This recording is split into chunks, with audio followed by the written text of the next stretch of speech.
ಈ ಪಾಯಿಂಟ್ಗಳನ್ನ ನೀವು ಹೀಗೆ ಮಧ್ಯದ ಬೆರಳಲ್ಲಿ ಈ ತರ ಪ್ರೆಸ್ ಮಾಡಬೇಕು. ನಮಸ್ಕಾರ, ಬಸವ ಅಕಾಡೆಮಿಗೆ ಎಲ್ಲರಿಗೂ ಸುಸ್ವಾಗತ. ನನ್ನ ಹೆಸರು ನರಸಿಂಹಮೂರ್ತಿ. ಇವತ್ತೊಂದು ದಿನ ಕಣ್ಣಿನ ದೃಷ್ಟಿ ಬಗ್ಗೆ ಮಾತಾಡಕ್ ಬಂದಿದ್ದೀನಿ. ಯಾಕೆಂದ್ರೆ ಪಂಚೇಂದ್ರಿಯಗಳಲ್ಲಿ ಕಣ್ಣು ಅನ್ನೋದು ಬಹು ಮುಖ್ಯವಾದದ್ದು. ಕಣ್ಣಿನ ದೃಷ್ಟಿ ದೋಷ ಅಂದ್ರೆ ಹತ್ರದ್ ಕಾಣೋದಿಲ್ಲ, ಮತ್ತೆ ದೂರದ್ ಕಾಣೋದಿಲ್ಲ, ಕಣ್ಣುರಿ, ಕಣ್ಣೋವು, ಕಣ್ಣು ಕಡ್ತ, ಇದಕ್ಕೆಲ್ಲನೂ ಒಂದು ಪರಿಹಾರ ಇದೆ.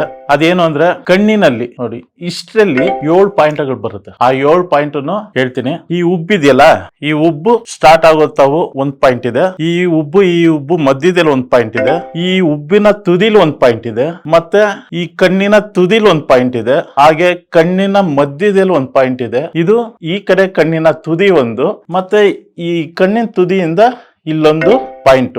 Totally 7 point. 1, 2, 3, 4, 5, 6, 7. ಈ ಪಾಯಿಂಟ್ಗಳನ್ನ ನೀವು ಹೀಗೆ ಮಧ್ಯದ ಬೆರಳಲ್ಲಿ ಈ ತರ ಪ್ರೆಸ್ ಮಾಡಬೇಕು. 10 ಸಾರಿ ಒಂದೊಂದನ್ನು ಪ್ರೆಸ್ ಮಾಡ್ತಾ ಬನ್ನಿ. ನಿಮ್ಗೆ ಆ ಕಣ್ಣಿನ ದೃಷ್ಟಿ ದೋಷ ಅದೆಲ್ಲಾನು ಪರಿಹಾರ ಆಗುತ್ತೆ. ಹೆಚ್ಚಿನ ಮಾಹಿತಿಗೋಸ್ಕರ Basava academy YouTube, Instagram, Facebook ಗಳನ್ನ ನೋಡ್ತಾ ಬನ್ನಿ. ಮುಂದಿನ ಸಂಚಿಕೆಯಲ್ಲಿ ಮತ್ತೆ ಸಿಗೋಣ. ನಮಸ್ಕಾರ.